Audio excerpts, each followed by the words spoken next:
కామారెడ్డి జిల్లా సారంపల్లి గ్రామంలో Telangana tribal welfare residential school college KTR పిలుపు మేరకు బీఆర్ఎస్వి గురుకుల బాట కార్యక్రమం చేపట్టారు. అందులో భాగంగా జిల్లా కేంద్రంలోని 6వ వార్డులోని ట్రైబల్ వెల్ఫేర్ స్కూల్ కాలేజీని సందర్శించడానికి వెళ్లారు. కాగా వారిని లోపలికి వెళ్లనివ్వకుండా పోలీసులు అడ్డుకున్నారు. ఈ సందర్భంగా బీఆర్ఎస్వి తెలంగాణ రాష్ట్ర జనరల్ సెక్రటరీ సుభాని హరీష్ మాట్లాడుతూ విద్యార్థుల సమస్యలు తెలుసుకోవాలని వస్తే పోలీసులు అడ్డుకోవడం ఎంతవరకు సమంజసమని ప్రశ్నించారు. ఈ సందర్భంగా బీఆర్ఎస్వి తెలంగాణ రాష్ట్ర జనరల్ సెక్రటరీ సుభాని హరీష్తో మా ప్రతినిధి Mahesh Goud face to face.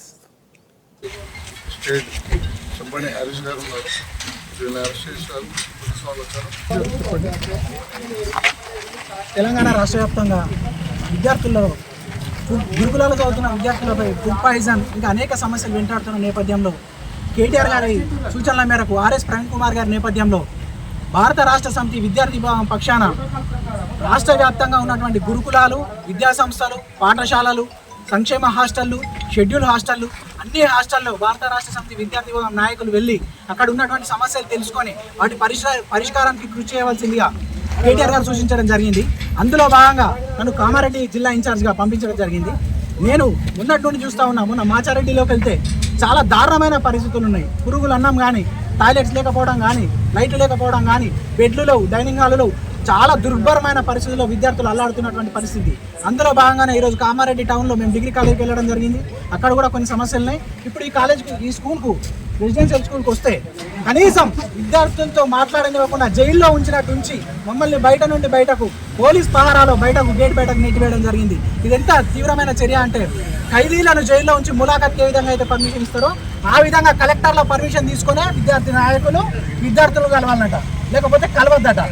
అంటే అన్ని సవ్యంగా ఉన్నప్పుడు రేవంత్ రెడ్డి సర్కార్ గురుకులాలను పరిశుభ్రంగా, నాణ్యంగా విద్యార్థులకు నాణ్యమైన విద్య అందిస్తూ వాళ్ళను చూసుకుంటున్నప్పుడు విద్యార్థి సంఘ నాయకులు కలిస్తే వాళ్ళకి వచ్చిన అభ్యంతరం లేదు. మమ్మల్ని అలో చేయకపోతే లోపల ఏదో జరుగుతున్నట్టే కదా.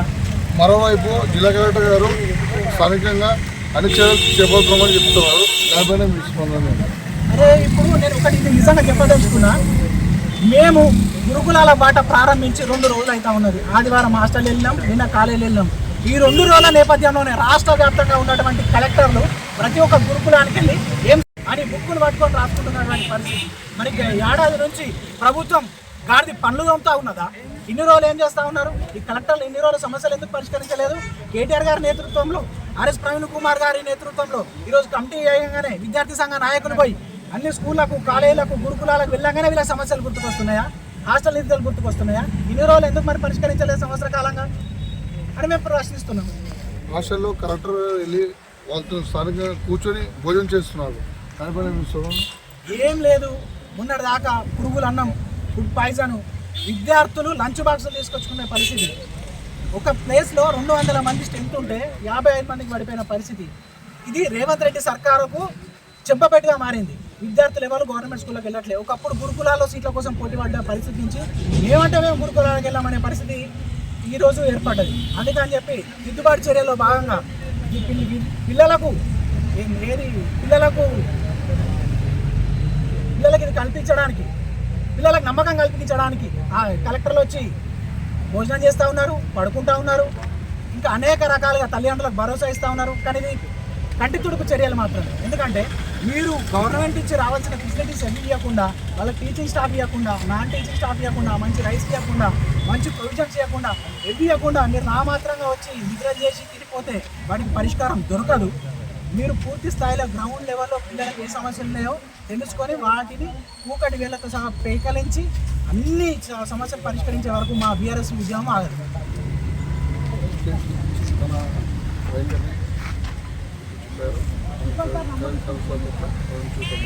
జరగబోతున్నారు.